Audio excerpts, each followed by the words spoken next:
Welcome to 15-minute campus.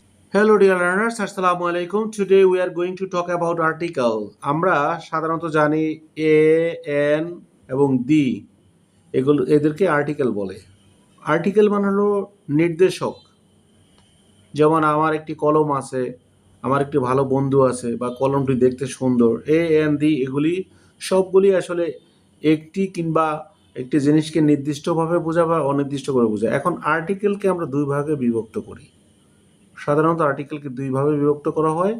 তো definite article বলতে আসলে নির্দিষ্ট, দ্যাট মিনস আমরা দি দ্বারা আমরা সাধারণত নির্দিষ্ট করে থাকি। আমরা পরবর্তীতে এটা জেনে নিব দি আসলে কোথায় ব্যবহৃত হয়।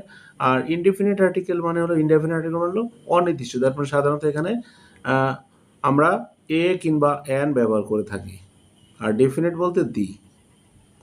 এখন ডেফিনেট আর্টিকেলটা কি? দিকে ডেফিনেট আর্টিকেল বলে কারণ এটি একটি বা একাধিক ব্যক্তি বা বস্তুকে নির্দিষ্ট করে বোঝায়। দ্যাট মিনস যেই আর্টিকেল দ্বারা কোনো কিছুকে নির্দিষ্ট করে বোঝায় সেটি হলো ডেফিনেট আর্টিকেল। আর এবং সেটি আমরা দি হলো সেই ডেফিনেট আর্টিকেল। যেমন আমরা বলি the girl is very beautiful. The girl is very beautiful, এখানে দ্য গার্ল বলতে মেয়েটিকে নির্দিষ্ট করে বোঝানো হলো যে মেয়েটি খুব খুব সুন্দর। The girl is very beautiful, এখন মেয়েটি না হয়ে ছেলেটি হতে পারে। The boy is very smart, ছেলেটি খুব সুদর্শন। আবার যদি বলা হয় শার্টটি খুব সুন্দর, the dress is very beautiful. যদি বলা হয় গাছটি খুব সুন্দর, the tree is very beautiful. তাহলে এখানে গাছটি কিংবা মেয়েটি কিংবা ছেলেটিকে নির্দিষ্ট করে বোঝানোর কারণে এখানে দি ব্যবহার হলো। এখন আমরা যদি বলি the man is very tall, লোকটি খুব লম্বা। এখন ম্যান না হয়ে যদি বলা the building is very tall, বিল্ডিংটি খুব লম্বা। যদি বলা হয় গাছটি খুব মোটা কিংবা গাছটি খুব লম্বা, the the tree is very tall. যদি বলে গাছটি খুব ছোট, তাহলে the tree is very small, খুব ছোট। তাহলে এখানে নির্দিষ্ট করে গাছটিকে বোঝানোর জন্য কিংবা লোকটিকে বোঝানোর জন্য এখানে দি ব্যবহার করো। যেমন the bird is flying in the sky, যেমন পাখিটি আকাশে উড়ছে। পাখিটি মানে নির্দিষ্ট করে বোঝানোর কারণে পাখিটি উড়ছে। যদি বলা হয় লোকটি আকাশে উড়ছে, the man is skiing in the fly. যদি বলা হয় লোকটি নদীতে সাঁতার কাটছে, the man is swimming in the river. যদি বলা হয় লোকটি ভাত খাচ্ছে, the man is eating rice. যদি বলে লোকটি কথা বলছে, দ্য ম্যান ইজ টকিং, লোকটি কথা বলছে। তার মানে এখানে দ্য ম্যান, দ্য বার্ড কিংবা দ্য গার্ল এগুলোর উদ্দেশ্য হলো সবগুলোই হলো নির্দিষ্ট করে বোঝানোর জন্য আসলে দি ব্যবহার করা।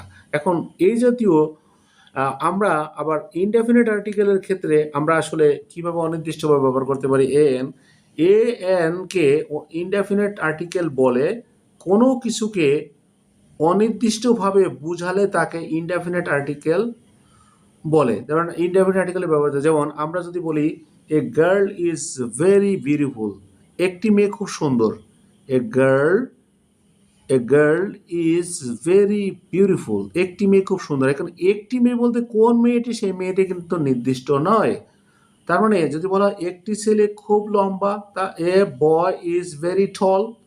যদি বলা হয় একটি ছেলে খুব ফর্সা, তাহলে যদি বলা হয় এ বয় ইজ ভেরি হোয়াইট।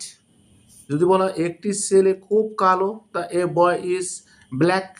তার মানে একটি ছেলে কিংবা একটি মেয়ে কিংবা একটি লোক খুব চালাক, তা a man is very clever. তাহলে এখানে একটি মেয়ে, একটি লোক কিংবা একটি মেয়ে কিংবা একটি ছেলে, এখানে কিন্তু নির্দিষ্ট কাউকে বোঝানো হয়নি।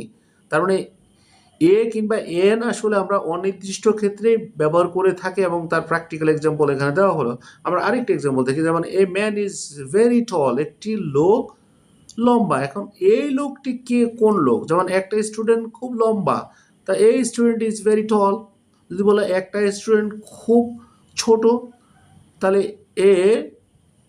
A student is very small, খুব ছোট বা লিটল। তাহলে এখানে একটি ছেলে কিংবা একটি মেয়ে, একটি লোককে যে বোঝানো হলো এখানে কিন্তু অনির্দিষ্টভাবে বোঝানো হলো, এখানে কিন্তু নির্দিষ্টভাবে কাউকে বোঝানো হয়নি। যেমন a bird is flying in the sky, আকাশে একটি পাখি উড়ছে। তার মানে এখানে একটি পাখি উড়ছে, কোন পাখিটি সেটি কিন্তু বলা হয়নি। তার মানে যদি বলা হয় এখানে একটি লোক কাজ করতেছে, তাহলে a man is working here. যদি বলা হয় একটি ছেলে এখানে পড়তেছে, বই পড়তেছে, তাহলে a boy is reading book here. অথবা যদি বলা হয় এখানে একটি ছেলে গান গাচ্ছে, তাহলে a boy is singing here. তারপরে এখানে একটি ছেলে, একটি পাখি, কিংবা একটি মেয়ে, কিংবা একটি লোক, এগুলি সবগুলি আসলে ইনডেফিনিট আর্টিকেল। এখন আমরা যদি এন ব্যবহার করে থাকি, তাহলে এন যদি আমরা ব্যবহার করতে থাকি, মানে এন এন এন আমরা যদি বলি অ্যান ওল্ড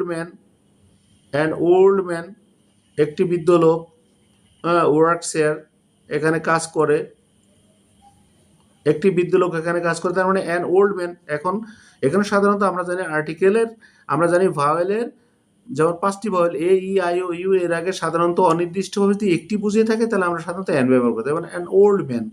অথবা একটি এক, অ্যান এক। যদি বলা হয় একটি ছাতা, অ্যান আমব্রেলা। যদি বলা হয় একটি কলমের কালি, কলমের দোয়া, তাহলে ইনকপট, অ্যান ইনকপট। যদি বলা হয় একটি পেঁচা, an owl.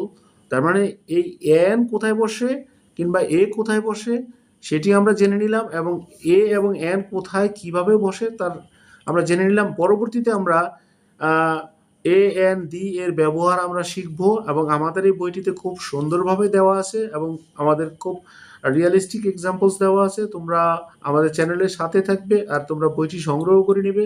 Basic to broad English বইটিতে খুব সুন্দরভাবে আর্টিকেল বর্ণনা করে দেওয়া আছে, এবং আশা করি তোমরা বইটি পড়লে তোমাদের আর্টিকেল জাতীয় আর কোনো সমস্যার সমাধানের জন্য তোমাদের আর বেশি চিন্তা করতে হবে না, এবং তোমরা আমাদের চ্যানেলের সাথেই থাকবে। এবং পরবর্তী ভিডিওর জন্য তোমরা বেল আইকনটি অন করে দিবে। Thanks for watching.